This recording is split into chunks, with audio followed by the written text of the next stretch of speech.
हर साल की भांति इस साल भी डॉक्टर भीमराव अंबेडकर संविधान निर्माता की 132वीं जयंती बड़ी ही धूमधाम से आजमगढ़ जनपद के हरैया ब्लॉक अंतर्गत चकलालचंद में हर साल की भांति मनाई गई। आपको बता दें कि इस कार्यक्रम के मुख्य अतिथि बहुजन समाज पार्टी के नेता व सगड़ी विधानसभा से बसपा के पूर्व प्रत्याशी शंकर यादव रहे।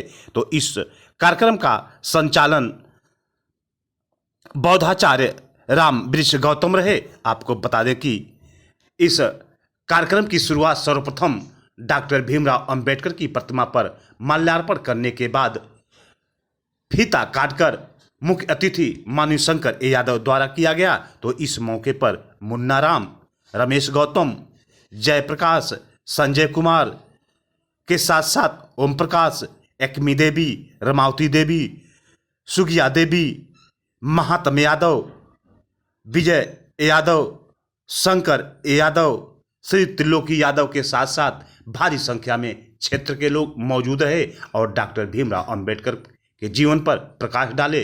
तो आइए हम देखते हैं क्या कुछ कहते हैं मुख्य अतिथि शंकर यादव बसपा नेता इस कार्यक्रम के। बाबा साहब भीमराव अंबेडकर ने अब आज ये जान लीजिए कि आज के 100 साल पहले, 70 साल पहले, 80 साल पहले क्या स्थिति रही होगी। यही मानव ही मानव को भी बना के रखा था, जानवर बना के रखा था। जब बाबा साहब पढ़ रहे थे स्थिति खराब थी, छुआछूत चरम सीमा पे था। इंसान ही इंसान को जानवर बना करके कमर में झाड़ू बांध के रखता था। उसकी पहचान रहती थी कि ये झाड़ू वाला है, इसकी परछाई तक नहीं काटना है। और आदमी सोचता था कि उस जन्म के हम बिगाड़े हुए हैं, उस जन्म के हम कुछ गलत काम किए हैं कि इस जन्म में हम ऐसे परिवार में पैदा हुए हैं जो घृणा के पात्र हैं। लेकिन बाबा साहब ने ऐसा अधिकार दिया, उन्होंने कहा कि यह जो भी हो रहा है वो भगवान ने नहीं, भगवान सबको समान रूप से पैदा करते हैं। न कोई अमीर है, न कोई गरीब है, न कोई अछूत है, न कोई छूत है। सब हम ही बनाए हैं, समाज बनाया है, समाज में जानवर बना के रखा है और हमारे सारे अधिकारों को लेकर मुट्ठी भर के लोग बैठे हुए हैं। और जब उनको मौका मिला, साथियों में बता रहा हूं, उन्होंने कहा कि मेरी मूर्ति का पूजा मत करना, तुम मुझे पढ़ो। जो शक्ति मुझे पढ़ने में मिलेगी वो शक्ति मूर्ति में नहीं मिलेगी। पढ़ने का मतलब बच्चों को पढ़ाओ, अपने पढ़ो। और शिक्षा ही एक ऐसे शेरनी का दूध है कि जो आदमी पी लेता है, पढ़ लेता है, लिख लेता है तो कहीं भी दहाड़ करके बोलता है और दहाड़ करके रहता है और समाज को अपनी नसीहत देता है। नहीं पढ़ेगा, नहीं लिखेगा तो कभी आगे नहीं बढ़ सकता। बाबा साहब ने किस तरह से पढ़ाई की, किस तरह से छुआछूत के बीच में जिंदगी गुजारा। जब उनको मौका मिला तो अपने सुंदर लेखनी से, आपको मालूम होगा, पहले राजा पैदा होता था रानी के कोख से। कहां से पैदा होता था? रानी के कोख से। राजा का बड़ा लड़का हो या राजा का छोटा लड़का हो, वही सिंहासन पर बैठता था। लेकिन बाबा साहब भीमराव अंबेडकर जी ने अपनी सुंदर लेखनी से रानी के कोख का ऑपरेशन कर दिया कि अब राजा तुम्हारे रानी के कोख से नहीं और लोहे के बक्सा से पैदा होगा, जिसको आप ईवीएम कहते हैं, आज बटन से निकालते हैं। राजा कौन की देन है। पहले आपको वोट देने का अधिकार नहीं था, एक वोट का अधिकार दिया, वो रानी को भी उतना अधिकार दिया, माता रानी को भी दिया। जिसके कमर में झाड़ू बांधा गया था उसको भी वही अधिकार दिया। आज चुनाव होता है, चुनाव में लोग आते हैं, क्यों आते हैं आपके पास? कौन सा ऐसा अधिकार है, कौन सा ऐसा चीज है जो एक से एक लोग बड़े लोग हैं आपके चरणों में आकर के पैर छूते हैं, माई हम क्यों उठवा दिया, हे भाभी हम क्यों उठवा दिया, हे भैया हम क्यों उठवा दिया।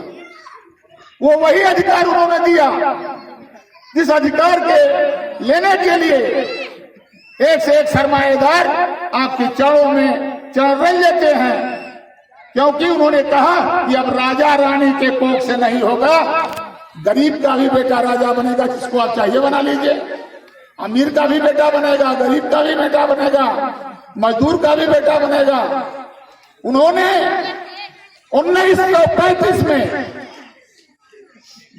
1935 में सारे धर्मों का अध्ययन शुरू किया। उनको लगा कि किस धर्म में कितना छुआछूत है। अब हिंदू धर्म के नाम पर मैं कुछ टिप्पणी नहीं करना चाहूँ, हिंदू धर्म तो कोई धर्म है ही है। जब हिंदू धर्म का प्रसारण किया जा रहा है तो ब्राह्मण धर्म के नाम से प्रचार किया जा रहा था। उस समय समाज बौद्ध धर्म के नीचे था और लोग उस पर ब्राह्मण धर्म के नाम पर उसको स्वीकार नहीं कर रहे थे, तो उन्होंने हिंदू नाम दिया। आप कोई भी डिक्शनरी उठा लो, कहीं हिंदू शब्द नहीं बनेगा। हिंदू जिस तरह से बैकवर्ड शब्द गाड़ी गाली है पढ़े लिखे लोगों के शब्दों में, उसी तरह हिंदू भी एक गाली है एक तरह। लेकिन हिंदू हिंदू करके उस धर्म को बढ़ावा दिया गया, लेकिन संचालित करने वाला कोई और है। मैं मानता हूं कबीरदास ने लिखा कि पत्थर पूजे, अगर पत्थर पूजने से भगवान मिलता मैं पहाड़ों पूजना शुरू कर दूं, लेकिन घर में जो चक्की है जिसके पीछे हुए आप खाते हैं उसकी पूजा नहीं करते। तो साथियों, आज ऐसे महापुरुष का जन्मदिन है, हम मनाने आपके बीच में आए हैं। गांव गांव पूरे हिंदुस्तान में, विश्व में मनाया जा रहा है। अगर वो ताकत आपको देते नहीं तो शायद हमारी हैसियत नहीं रहती कि हम यहाँ खड़ा हो। मुट्ठी भर लोग हमको खड़ा होने नहीं देते, हमें पढ़ने नहीं देते। आप जानते हैं, आप इतिहास पढ़ते हैं, बाबा साहब ने कहा कि आप इतिहास पढ़ो, अपना इतिहास। जो व्यक्ति अपना इतिहास पढ़ेगा वही भविष्य में अपना इतिहास बनाएगा। अगर इतिहास नहीं पढ़ेंगे, इतिहास नहीं जानेंगे तो आप इतिहास कभी नहीं बना सकते। उन्होंने कहा बच्चों को पढ़ाओ।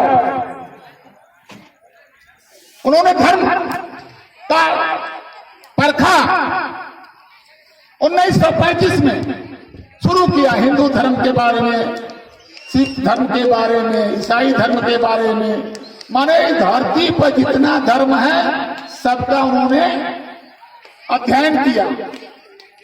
वो भी 1 महीना, 1 दिन 2 दिन नहीं, 35 से शुरू किया और 56 में उन्होंने बौद्ध धर्म को स्वीकार किया था।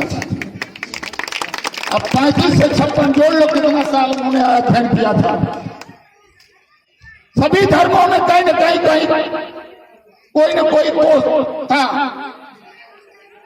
लेकिन बौद्ध धर्म कभी ये नहीं कहा भगवान बुद्ध ने कि मैं भगवान हूं, मुझे भगवान की संज्ञा दो। उन्होंने कहा कि बुद्धम शरणं गच्छामि।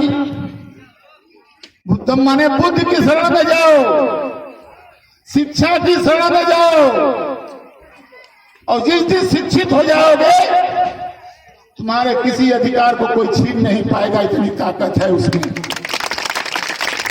आपके पास 4 भाई हैं, किसी को शिक्षा बढ़िया दे दो, किसी को घर द्वार दे दो, और 3 को शिक्षा से वंचित कर दो। एक को बढ़िया इंजीनियर, डॉक्टर, जो भी बनाना हो बना दो, और सारी जमीनें उन अनपढ़ व्यक्तियों के पेट में दे दो, बेटों को दे दो। जिसको कुछ नहीं दिया, केवल एक शिक्षा दे दी तो उसको सब कुछ दे दिया। जिसको आपने सब जमीन जायदाद दे दिया वो एक दिन एक एक चीज बेचना शुरू करेगा। एक दिन आएगा कि जितने गाड़ी घोड़ा जितना भी आप बनाए थे वो सब बेच डालेगा। और जिसको आपने शिक्षा देके इंजीनियर बना दिया, डॉक्टर बना दिया, वैज्ञानिक बना दिया, वकील बना दिया, मैंने बढ़िया शिक्षा दे दी, वो धीरे धीरे अपने पास सब कुछ इकट्ठा कर लिया, गाड़ी घोड़ा जो भी आवश्यकता की चीज हो। तो भगवान बुद्ध को धर्म जो बौद्ध धर्म है उन्होंने 56 में स्वीकार किया लाखों लोगों के बीच में, क्योंकि भारत बौद्ध धर्म देश था, बौद्ध धर्म था। यहाँ पर आप इतिहास में पढ़ेंगे, उनकी लेखनी में पढ़ेंगे तो हर चीज आपको मालूम होगा किस छद्म से किस चालाकी से बौद्ध धर्म को समाप्त करके दूसरा धर्म लागू कर दिया गया।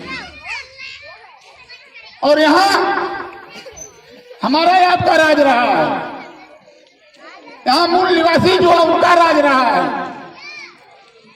लेकिन धीरे धीरे धीरे आप जानते हैं यहाँ तो अंगूठा भी दान में ले लिया गया है। अगर हमारे आपके बीच में कोई लड़का अच्छा धनुर्धर निकल गया, कोई अच्छा लड़ने वाला निकल गया, तो गुरु दक्षिणा के रूप में हम समझ ले लिया गया। अंगूठा ज्यादा है। तो ऐसी स्थिति में आप अपने बच्चों को पढ़ाइए। और अम्बेडकर जी आज नहीं हुए होते, अगर नहीं संविधान बनाते, आज भी संविधान पे खतरा मंडरा रहा है। उन्होंने कहा था कि संविधान तो मैं दे दिया हूं, लेकिन मुझे शक है, मेरे मन में शंका है। अब बहुजन के लोगों, इस संविधान पे खतरा मंडरा रहा है, मुझे शक है। क्योंकि मुट्ठी भर लोग इसे सही तरीके से लागू नहीं करेंगे, कहीं न कहीं उसको हाउस में ले आकर के अपने मन मुताबिक उसमें परिवर्तन कर देंगे, जो आज हो रहा है, देखने को मिल रहा है। आए दिन परिवर्तन पार्लियामेंट के अंदर किया जा रहा है।